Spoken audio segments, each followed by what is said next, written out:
Hello everyone, and welcome back to our podcast series on collaborations across disciplines, languages, and cultures. We have in the studio today Peruvian comics artist and political cartoonist Juan Acevedo, who is guest presenter in the 2019 symposium of the MSU Graphic Narrative Network. We also have in the studio Bruno Takahashi, professor of journalism, and Claudia Berrios Campos, PhD candidate in Hispanic Cultural Studies, both from Michigan State University. This podcast will be conducted in Spanish. Hoy hemos invitado al creador peruano de historietas e intelectual público, Juan Acevedo, quien visita Michigan State University y es el artista invitado en el simposio 2019 de Graphic Narrative Network. Hoy contamos también con la participación de Bruno Takahashi, profesor de periodismo, y Claudia Berrios Campos, candidata al doctorado, ambos también de Michigan State. Juan Acevedo, además, celebra este año su 50 aniversario como artista gráfico y creador de historietas y del cuy, entre muchos otros personajes, y visita universidades en Carolina del Norte, Illinois y Michigan State. Queridos Juan, Bruno y Claudia, muchas gracias por estar hoy con nosotros. Juan, te damos la bienvenida a Michigan y a Michigan State University, a ti, al cuy, a toda la familia del cuy y a todos tus personajes. Gracias por estar aquí. Hola, muchas gracias a ti, Rocío. Feliz de estar contigo, así como con Bruno y Claudia. Muchas gracias por la invitación. Gracias, Rocío, por tenernos acá hoy día. Bienvenidos, bienvenidos. Además, tengo que aclarar que los cuatro alrededor de la mesa somos peruanos. Así que esta es una ocasión muy especial para esta serie. Ok, entonces vamos a empezar conversando un poco acerca de historietas, tiras cómicas, historietas como le gusta llamarlo a Juan. Y nos podrían decir, y quizás empezamos brevemente con Juan, ¿cuándo empezaron a leer o cuándo empezaste a leer historietas? ¿Qué te llamó más la atención de las historietas? ¿Cómo te convertiste en un lector de historietas? En aquel tiempo no había televisión en el Perú. Estamos hablando aproximadamente del año 55, que es cuando mi padre me enseñó a leer y escribir en la casa. Y esto permitió que luego yo no hiciera transición, sino que fui de frente a primero de primaria, ¿no? Bueno, lo primero que hice cuando supe leer y escribir fue leer historietas. ¿Y cuáles leí? Pues las de El Conejo Pug, le decíamos a Bugs Bunny. Bugs Bunny. Y también La Pequeña Lulú, El Llanero Solitario, Red Rider. Estas eran las que más leía yo, Tarzán, desde luego. Y fueron formando mi apego a la historieta, ¿no? Alguna gente le llamaba luego el cine de papel y yo era un asiduo. El cine de papel, qué bonito, qué bonita frase. Yeah. Sí. Y Bruno, ¿cuál es tu experiencia, tu memoria como lector? Es algo similar a lo que Juan describió en mi casa también, de la misma manera. Mi padre, compraba el periódico. Y yo recuerdo especialmente los domingos con el Diario del Comercio, esperando el diario, el periódico, no necesariamente para leer las noticias de política, porque era un niño en los 80s, sino era ver la sección C, donde están las historietas, ¿no? Deportes e historietas. Es un poco que me llamó la atención. Luego, creo que los recuerdos que tengo de las historietas específicas son Condorito, ¿no? De nuestros colegas chilenos, y Asterix. Después un poco ya comencé a meterme más historietas de tipo de acción, como historietas de estadounidenses como G.I. Joe, por ejemplo. Entonces eso era ¿no? Un joven, un niño y después adolescentes eran las historietas que me gustaban. Ok, ¿y Claudia? Bueno, mi experiencia con las historietas comenzó muy pequeña. Cuando tenía 3, 4 años, mi mamá me leía las historietas, especialmente las de Mickey Mouse. Y luego, como las historietas eran un poco más caras a finales de los 80, inicio de los 90, cuando ella se dio cuenta que yo le pedía más historias, ella empezó a inventar historias a partir de las gráficas de las historietas de Mickey Mouse. Y eso duró un tiempo hasta que yo me di cuenta que me estaba inventando historias que no estaban en los chistes, ¿no? Como les llamábamos en esa época. Los chistes, ¿no? sí. De Mickey Mouse. Entonces, empecé a reclamar, ¿no? Decir, bueno, vas a tener que conseguirme más historietas. Y continué con los Looney Tunes, del conejo Bugs Bunny, del pato Lucas. Y después empecé ya a leer por mí misma y me volví coleccionista de historietas, ¿no? También había fotonovelas, lo que yo le llamaba fotonovelas o fotohistorias, eran las revistas de la Barbie producidas en Colombia, y luego una que se llamaba Barbie Comic, que era de México, me parece, y era tipo cómic, ¿no? La Barbie dibujada. Y creo que lo que más me atraía de todas estas historias eran los personajes y cómo ellos vivían su vida, ¿no? en este mundo. De ahí avancé a Mafalda, a Periquita, me acuerdo mucho que leía, lo que acá se conoce en Estados Unidos como Nancy, ¿no? Y siempre me llamaba la atención estos personajes un poco incómodos, ¿no? Un poco contestatarios, Periquita, Mafalda, que nunca seguían el camino esperado. Claro, claro. Ok, bueno, mi propia experiencia es, yo recuerdo primero leer los chistes, como decían, bueno, primero en el periódico y luego todos los domingos era mi abuelo, no mi mamá o mi papá, era mi abuelo quien nos compraba a mi hermana y a mí una revista de historietas todos los domingos. Entonces, claro, empezamos primero yo empecé con La Pequeña Lulú, con el Mickey Mouse, ¿no? Y eventualmente empiezo a leer Archie. ¿Se acuerdan de Archie? Sí. Claro. Me gustaba muchísimo Archie. Y después pasé a los superhéroes de Marvel y ya me quedé allí. Entonces es muy curioso. Mi hermana y yo crecimos leyendo las historias de los superhéroes de Marvel. Por eso los podemos seguir muy... Estamos fascinadas ambas con toda la producción cinemática actual, ¿no? De los superhéroes. ¿Ya? Y bueno, es un mundo placentero. Es algo que me recordaba mucho a mi lectura de cuentos de hadas, ¿no? Porque entras en un mundo de ficción. Ok, entonces, Juan, para ti, porque tienes toda esta experiencia de lector y de creador de historietas, ¿todas las historietas se entretienen? ¿Qué piensas? Deberían, porque si no es por el entretenimiento, no nos pegamos a ellas. El autor de historietas está obligado a saber entretener.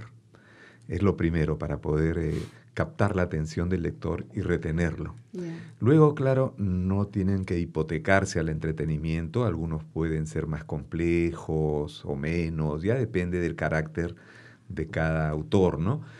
Pero en principio se debe entretener. Yeah. ¿Y qué piensas tú de ese tipo de historietas que son que son más densas o más pesadas, incluso perturbadoras, porque estaba viendo en tu producción como Another Man o Orate Man, y mismo Pobre Diablo, ¿no? Las viñetas de Ciudad de los Reyes, que es una sátira política muy fuerte. Y bueno, en el caso de la Ciudad de los Reyes, a mí me entretiene también, me hace reír, ¿no? La sátira me hace reír. En el caso de estos otros personajes un tanto más oscuros, ¿no?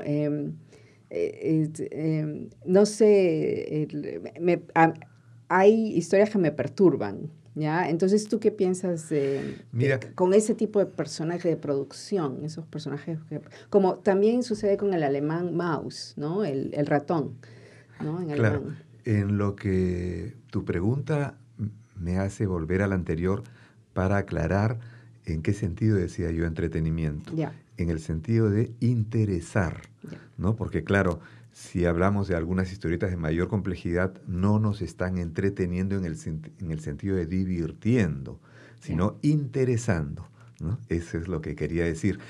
Yo creo que depende de cada autor y a qué público se dirige.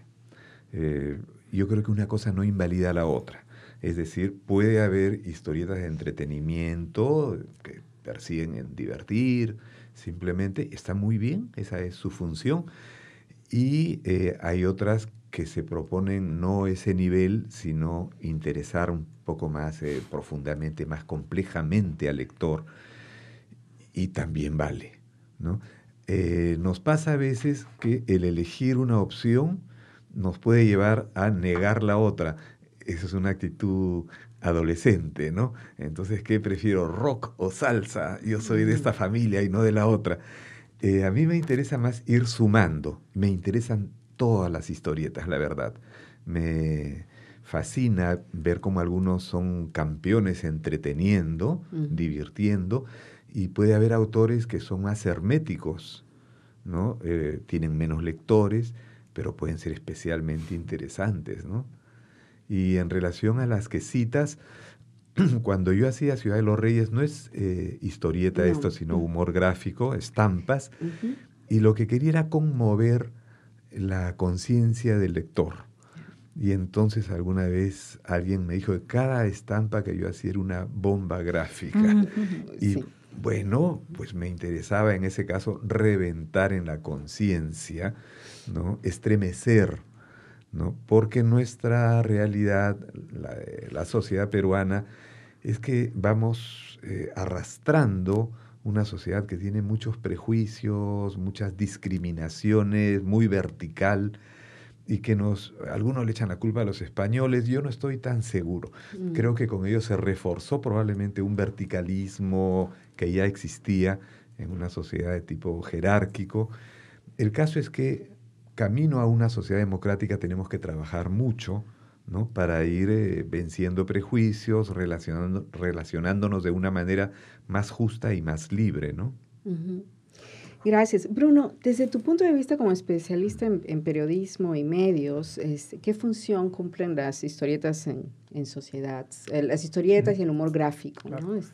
Cumplen muchísimas funciones, son muy importantes dentro de lo que es el discurso en sociedades, así sea político o social o de otro índole. Cada medio en ese sentido tiene fortalezas y debilidades, sirven diferentes funciones. Lo que se puede decir con la palabra escrita a veces no se puede comunicar de manera visual y viceversa de la misma manera. Las historietas y los cómics, los cartoons, pueden ayudarnos a decir cosas que normalmente no podemos decir nuevamente de manera escrita o en lo visual, ¿no? Con la historieta uno puede simplificar cosas, puede también volver lo cotidiano de manera más compleja, más grotesco, puede resaltar atributos que normalmente no podríamos hacerlo nuevamente con la palabra escrita. Nos permite decir cosas que de repente no diríamos de otra manera, ¿no? Entonces, de esa manera, la historieta también al ser, de tener esa función de entretenimiento, puede captar gente que normalmente no está atraída a otro tipo de medio de información, ¿no? Que de repente no quiere leer, no quiere pasar el tiempo viendo la televisión, puede atraer a públicos de repente, como en mi caso, creo que el de todos nosotros, cuando éramos jóvenes, nos atraía el hecho de que es entretenido y siempre pueden haber cosas, ideas a las cuales no estaríamos expuestos de otra manera, ¿no? Entonces creo que funge una función muy importante. Además también existe esto que se dice periodismo de historieta o de cómic, que es básicamente hacer periodismo, todas las mismas procedimientos del periodismo, de recopilar fuentes y escribir historias, pero comunicarlo en una manera de historieta en lugar de una noticia común, ¿no? Claro. Entonces hay muchas funciones importantes. Ok. Juan, ¿algo que quieras añadir a los puntos de Bruno? Y si no, voy a seguir con una pregunta injusta, pero me ha parecido de curiosidad. Una intervención redonda, no tengo que agregar, me gusta mucho. Sí, muy bien. Bueno, esta es una pregunta injusta, pero además de curiosidad, porque es una pregunta que te van a hacer. Yo estoy segura que te van a hacer en los próximos días y que te hacen o te han hecho más de una vez. De los personajes que has creado, ¿cuál te gusta más? Si es justo hacer esa pregunta y ¿por qué? O ¿cuál te llama la atención y por qué? Sí, yo creo que todas las preguntas están muy bien. Sí, lo que no siempre es fácil es responderlas, ¿no? En este caso no me es tan fácil porque es como a un padre que le digan, ¿cuál de tus hijos es tu favorito? Y probablemente lo tiene, pero no se puede decirlo. Y entonces, a mí me suelen identificar más con el cuy. Sí. Es el que ha tenido más acogida, ¿no? Pero el cuy, para hablar solamente de la tira del cuy, tiene un amigo, por ejemplo, Humberto. Y yo creo que también tengo de Humberto. El cuy es más extrovertido, lo que decimos más mandado, ¿no? Y Humberto es más callado, podría ser tímido o reservado. Y tengo de los dos, o casi todos tenemos de los dos, ¿no? A veces podemos ser atrevidos, impulsivos, demandantes, y otras veces ser más discretos, cautos, saber esperar, etc. Entonces, el cuy expresa así una suerte de peruanidad manifiesta, ¿no? Y entonces su solo físico ya, él se aprecia de ser muy peruano porque es bajito, caderón, panzoncito. Entonces un tipo de peruano... Un tanto fresco, sí, ¿no? O bastante fresco, sí, ¿no? sí, él dice lo que piensa, además. Y se manda, es muy emotivo también, sí. ¿no? Mientras que Humberto es más alto, reservado, suele tener la línea correcta, si es que ésta existe, ¿no? Del pensamiento, ¿no? Ahora hay otros personajes, tú habías citado antes los de Pobre Diablo. Pobre Diablo es mi historieta más libre, más íntima también. Y yo digo, es como hablar entre amigos o una persona a la que amas. Entonces uno, con quienes tiene más confianza, se permite ser como uno es. Y uno a veces puede ser un genio o puede ser un idiota también, ¿no? Y está muy bien, pues uno es como es. Y entonces, en el caso de Pobre Diablo, no siempre era entendido por la mayoría de la gente. Tenía una cierta élite de lectores que captaban más ese tipo de historieta. Otros se molestaban, me decían que le parecía más experimental. Y sí, era verdad, era más experimental, jugaba yo más con el lenguaje de la historieta. Y en esa línea hice, por ejemplo, Guachimán, que entre nosotros en el Perú, ya sabemos que viene de Watchman, ¿no? Es el vigilante. Y en los años 80, este fenómeno de tener un guachimán a un vigilante privado al cual se le paga de manera particular para que cuide el barrio, se incrementó porque la delincuencia estaba aumentando en Lima y eran años de terror también, ¿no? Bueno, Guachimán en la historieta tiene un aliado que es Guachiperro. Entonces, claro, ahí estaba jugando con esta idea de Superman y Krypto, ¿no? Entonces le crea un Guachiperro. Y el enemigo de Guachimán se llama Tensiones, que es un flaco terrible y que se encarga de dar tensiones al vecindario, ¿no? Y las va creando, va generando un clima de tensiones, mientras que el deber de Guachimán es que el vecindario duerma en paz. Entonces ahí ya se da la contienda entre los dos, pero Tensiones tiene una facultad que es la de volverse invisible, con lo cual Guachimán está perdido, no lo puede capturar.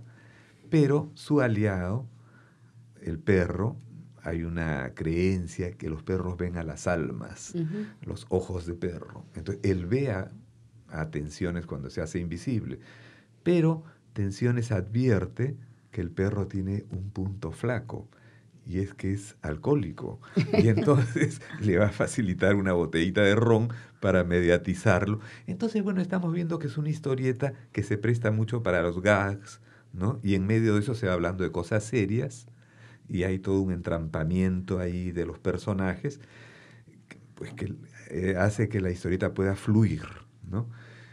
Hay otras historietas que he hecho, decía que pueden tratar de mis sueños, en los cuales paso de lo que es el sueño, me levanto y capturo o trato de hacer de esta captura de lo que era lo que he soñado, ¿no? Pueden haber otras muy espontáneas que hago sin guión previo y me mando de frente a la tinta. Esta línea de historietas es particular, no es toda mi producción así. Hay otras que son más bien planificadas, que suponen mucho estudio previo, incluso conversación con las gentes, ¿no? Y que tienen que ver, según el propósito se va haciendo la estrategia. Yeah. Bien, Claudia, vamos a hablar un poco de tu experiencia con historietas, y si has tenido ocasión de leer lo creado por Juan. ¿Qué personaje o qué historia te llama más la atención y por qué? Bueno, de Juan personalmente creo que es fácil deducirlo. El Cuy me gusta muchísimo por su espíritu crítico, pero sin llegar a ser pontificador o cargoso, ¿no? Y me gusta lo asequible y accesible que es. Es casi como ese pata, ese amigo de la infancia que te va a decir tus verdades cuando las necesitas, ¿no? Esa honestidad en la cara que me agrada muchísimo y que a veces hace mucha falta, ¿no? Que te digan cuando metes la pata, como decimos en Perú. Uh-huh. Y me he dado cuenta que de los personajes con los que más me he identificado a lo largo de los años con mi experiencia en los cómics, generalmente son ese tipo de personajes que son muy, muy honestos, pero también que se salen del montón, ¿no? Que se salen de lo esperado, que son un poco incómodos, ¿no? Para el status quo. Y más recientemente, algo que estoy revisando mucho y que me ayuda hasta cierto punto a desconectarme del mundo de la academia es el personaje de Enriqueta de Liniers, por su apertura y su capacidad de volver a los libros y de volver a los libros con esa mirada inocente. Y creo que eso es algo que necesitamos mucho últimamente, volver a mirar dentro de nosotros mismos con inocencia. Y me gusta pensar en que Enriqueta y el Cuy podrían ser un dúo dinámico muy, muy interesante, porque los dos son hasta cierto punto opuestos, pero uno tiene lo que el otro necesita, ¿no? Ella tiene la inocencia, el candor, esa posibilidad de ir dentro de sí misma, mientras que el Cuy es in your face, ¿no? Te dice lo que necesitas oír en el momento en que lo necesitas oír. Uh-huh. Y Bruno, cuéntanos acerca de tu experiencia. Similar a Claudia, yo diría que, y coincido plenamente, el Cuy sin duda alguna. Cuando me comentaste que Juan venía a visitarnos, Juan Acevedo, el creador del Cuy, dije, el Cuy. O sea, fue un flashback, ¿no? Sí. Porque hacía años que no lo seguía, la verdad, ¿no? Pero lo recuerdo claramente y creo lo que más me hace conectar con el personaje, creo que Juan lo mencionaste, fue que, bueno, el Cuy es algo que los peruanos podemos decir, este es nuestro, ¿no? A pesar de que lo encuentras en otros países, pero creo que es algo, ¿no? Es bien muy peruano, ¿no? Y es riquísimo, además. Entonces creo que parte es por eso, ¿no? Que es algo que uno puede decir, este es un personaje peruano, ¿no? Creo que es de los pocos que tenemos que podemos decir que es nuestro. Uh-huh. Bien.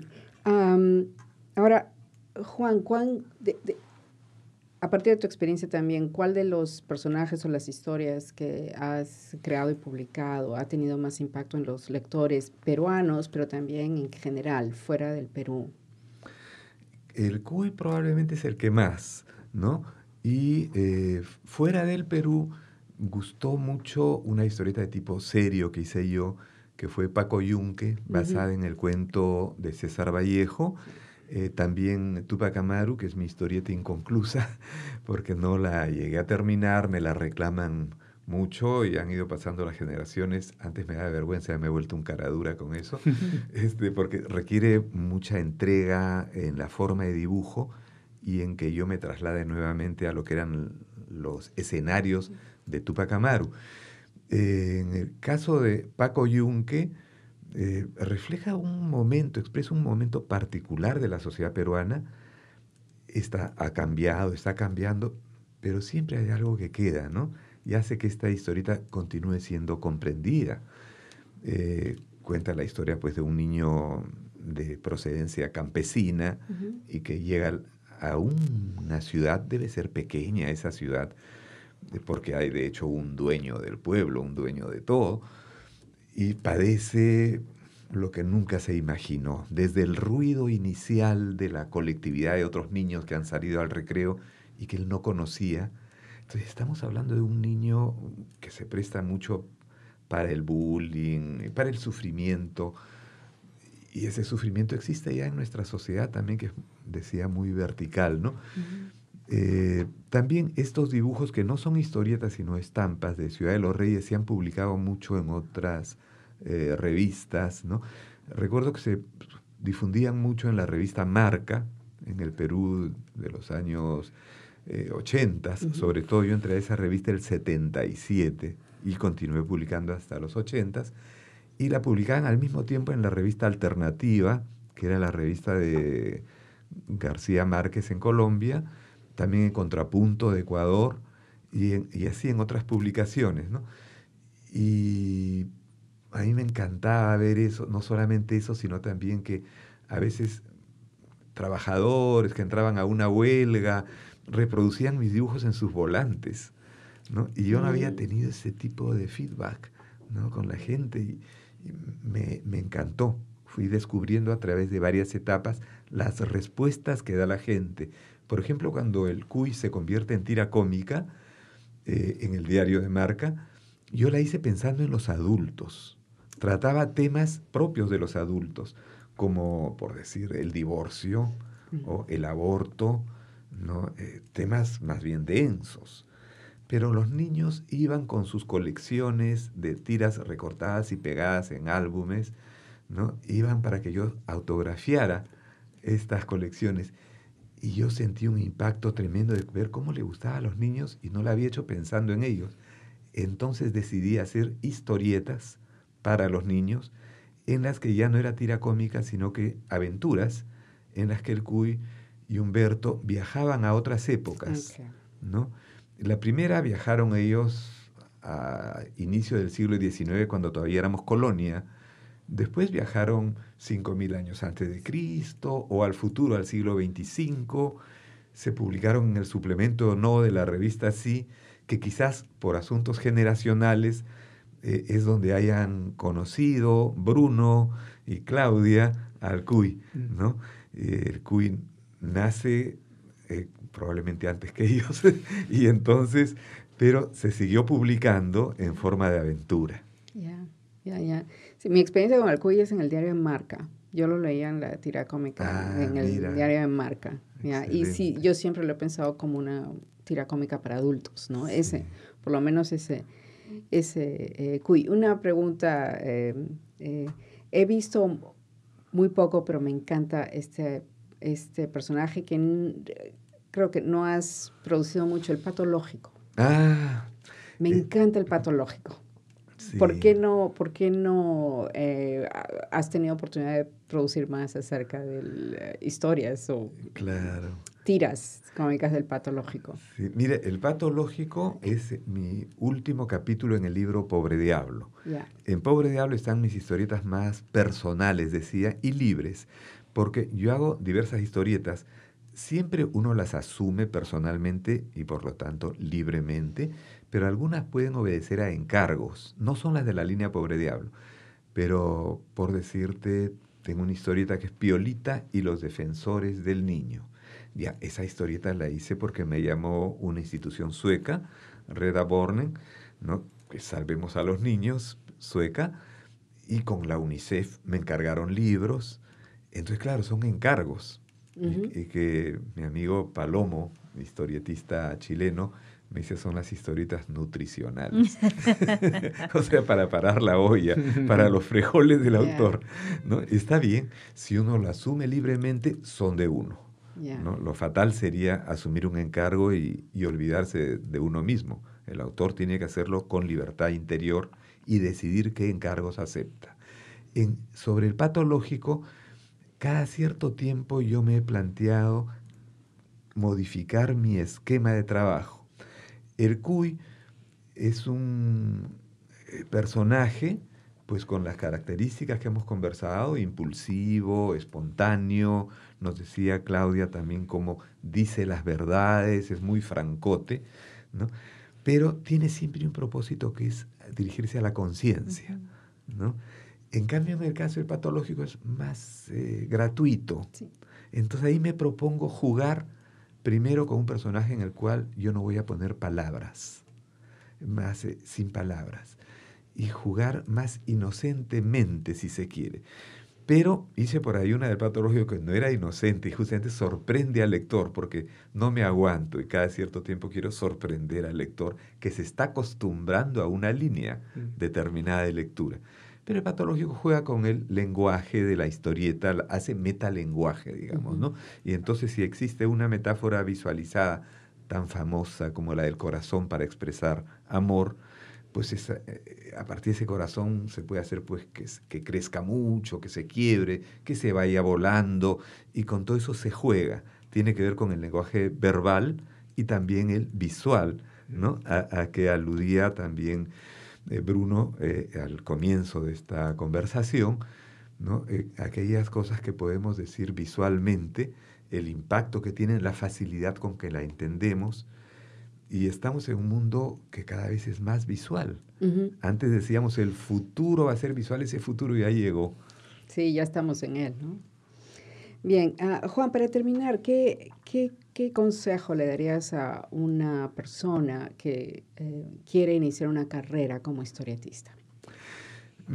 Yo le sugeriría primero que lea mucho, ¿no? Que se interese por todo lo que es la vida cotidiana para conocer mejor a la gente y a partir de eso elaborar sus personajes, que lea mucho y de todo. Luego, de manera natural, claro, él buscará que lee más, pero es muy importante que el autor tenga conocimiento, que lea mucho, ¿no? Con placer, que lea con placer. Al padre que ve que su niño se inclina por el dibujo, antes que pensar en una escuela determinada que yo pudiera sugerir, yo pensaría hay que darle materiales, hay que darle colores, papel, ¿no? Y luego al profesor que va a trabajar con niños, y si ve que hay niños de pronto que dibujan muy chiquito, que no los corrija. Esa es la expresión del niño, y eso le puede dar a él una pauta para ver cómo es ese niño y cómo puede ayudarlo a su expresión, ¿no? Entonces tenemos que estar muy atentos para respetar a los niños y para apoyarlos. Eso en relación a los niños. A un joven, estimularlo, acicateando su nivel, ¿no? De lectura, de desafío. Estos consejos, como verás, no atienden tanto a la calidad del dibujo. Eso poco a poco se irá aprendiendo. Allí no soy amante de las recetas, sino de relacionar lo que queremos decir y cómo lo estamos diciendo, más que lo de las proporciones. Depende de cada etapa del trabajo, ¿no? He trabajado yo mucho en talleres de historietas, donde nos proponíamos no formar profesionales, sino gente que sepa comunicarse a través del lenguaje dibujado, del lenguaje de la historieta, que es un lenguaje fascinante, y yo creo que puede ser la base para una democratización del lenguaje de la imagen en el futuro. Vamos entrando a un tiempo de mucha tecnología. La gente tiene que dibujar también con sus propias manos, ¿no? Eso es muy importante. Ok, bueno, muchas gracias. Vamos a tener que terminar esta conversación ahora. Les agradezco mucho que estén con nosotros hoy día. Juan, otra vez, muchas gracias por estar aquí. Claudia y Bruno. Juan, si la gente quiere leer más acerca de tu obra, ¿nos puedes compartir el blog, la dirección de tu blog? ¿Cómo no? Mi blog es el http:// todo seguido, .wordpress.com. Ese se llama El Diario del Cuy. Y allí van a ver también la historia del cuy en la sección álbum, y también hay información sobre la araña no. En los últimos tiempos, incluso un poquito, algunas semanas antes del viaje, abandoné el blog, pero ahí está toda esta información. Quien me quiera escribir lo puede hacer a juanacevedoperú@gmail.com. Ok. Pues muchísimas gracias otra vez. Juan está participando en el simposio 2019 de Graphic Narrative Network, que va a hacer presentaciones, va a hacer demostraciones, talleres y en los días del simposio. Así que, y además uno de los objetivos de este proyecto de Graphic Narrative Network es jugar con la posibilidad de traducir tus historietas al inglés, eso es uno, y el otro también jugar con la posibilidad de digitalizar algunos de los materiales de tus historietas. Por un lado empezamos poquito a poco. Así que muchas gracias. Muchísimas gracias por estar aquí.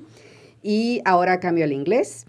I would like to thank our technical producer, Daniel Trego, and very important, last but not least, the ideas and opinions expressed on this podcast do not reflect those of the College of Arts and Letters, any of our sponsors, or any official entities at Michigan State University.